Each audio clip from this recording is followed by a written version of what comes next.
Good morning! Itim na ng tanghali ng umaga. At eto, nakalabas na naman ulit ang pinakamaganda at pinaka-sexy na si Janella. Janella Inag na ang naman na niyo. At kung nagtatanong kayo kung saan ako papunta, kung ba't nakadala kong luggage, kasi pupunta tayo sa lugar na matagal ko nang pinapangarap. Pero bago ako nakalis dito, sinasadlayan mo na akong paggugupit. Kasi nung bata pa ako, sa bulbul lang talaga ako nag-aahit. Ngayon, sa isa na namang upaw, sinasadya ko talagang manggupit ng araw na ito. At para naman may pamliti ako sa papuntang bus. At pagkatapos ko nagupit dito, nagbihis na ako kaagad. At i-flex ko man na itong dress ko na sobrang ganda at sobrang sexy ko. At feel ko talaga yung tank build na full item. At pagkatapos ko nagbihis, hinahanda ko na yung mga gamit ko kasi malayo-layo at matagal-tagal rin ang aming mga biyahe. Kasi sa bawat gala ko, dinadala ko talaga itong mga dress ko. Kasi itong mga dress ko, ito lang naman ang nagbibigay sa akin pagiging full item. Na kapag masusuot ko ito, at parang hindi na ako tatabla ng mga kamao ni Manny Pacquiao. At pagkatapos kong naghanda, tinignan ko niya yung labas. Napaka-blood, napaka-hassle. Kasing ganda at kasing kulay na nga sinusuot ko. At hindi ko akalain na itong sinusuot ko magkasing kulay ng langit, kulay blue. At pagkatapos kong naghanda, di na ako nagalinlangan na magpa-jack. Kung akala mo talaga ay kargador, kasi ang laki-laki talaga ng mga bras. Di mo akalain, naka-full item na pala. At sa mga nagtatanong kung bakit lagi nakapadyak kapag may gala sa Janella, at medyo malayo-layo rin ang ating paroroonan kasi nandito tayo malapit sa Marawi na magkatapat at magkatabi sa Hulu-Sulu dito sa Japan. At eto, nakarating na ako sa paroroonan pero hindi pa ito lugar na gusto kong puntahan. Ito pa yung lugar na kung saan pagbinlan pa ko pa ng bike. Napakalinis at napakaganda talaga ng lugar na ito. Wala ka talagang makikita kahit na ano, kahit napkin pa ng lola mo. At sa paglalakad ko ito, ang dami talagang mga turista at mga siklista na napapakaway sa akin. Kasi sobrang ganda at ngayon na sila nakakakita ng sobrang ganda na si Janella. Janella Inag na ang dress sa Japan. At sa pagtatawid ko dito, at parang may nabubuso talaga sa akin. Kung akala mo talaga ay gumagalang, nabubuso lang pala sa aking kagandahan. Sila nakakita ng sobrang ganda at sobrang sexy pa ng kanyang gahon. Kaya binibigyan ko na sila ng kaway na hindi nila malilimutan yung kagandahan ko.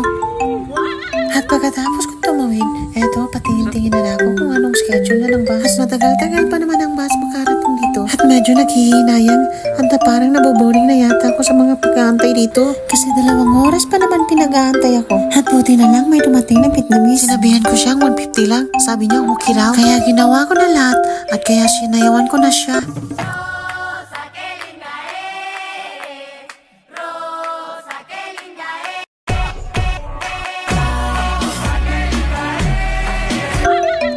Pagkatapos namin sumayaw, dumating na agad yung bus.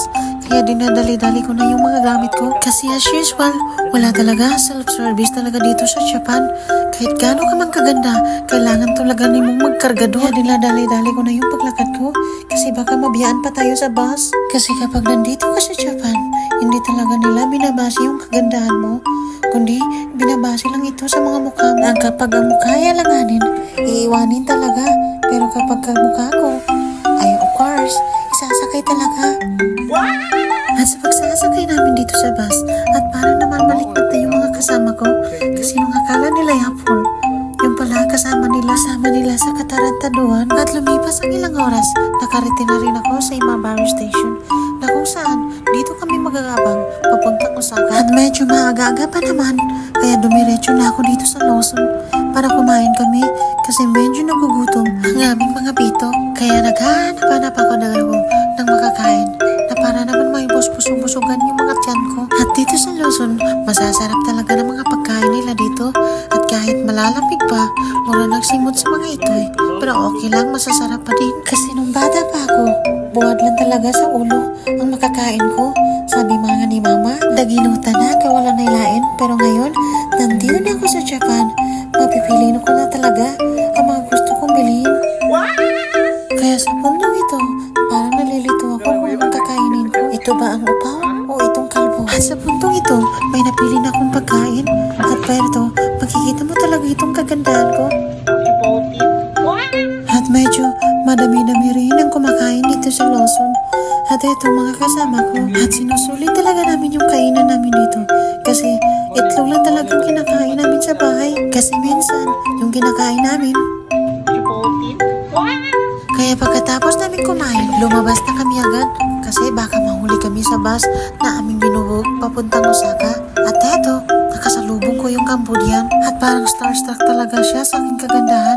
Nang akala niya ay nakakita ng beauty queen. At lumipas ang ilang minuto, dumating na agad yung bus. At eto si Kuya, ito yung taga-check ng kanyang mga ticket. At medyo may pagdududa pa si Kuya kung ako ba talaga itong nasa ticket. Kasi yung nasa ticket, Alberto. Tapos yung nasa harap niya, Ginala. Kaya dinari-dali ko na agad yung pagsakay ng aking mga maleta para hindi na magdududa si Kuya. Pero bago kami mabiyahe dito, papuntang Osaka, parang hindi mapakali itong Cambodian nang nakita niya ako kanina. At eto, lumapit siya sa akin. At gusto niya nang magpa-picture. Kaya binigyan ko na siya ng picture. Kasi na parang sa mata niya, sobrang ganda ko talaga. してだけ。だからチンチン食べるだけして。あ、全然食べる。お願いします。お願いします。後で。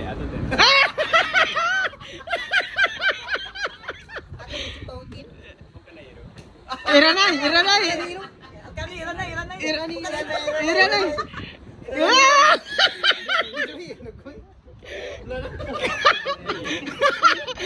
金いらない。Papa saja Cipauting.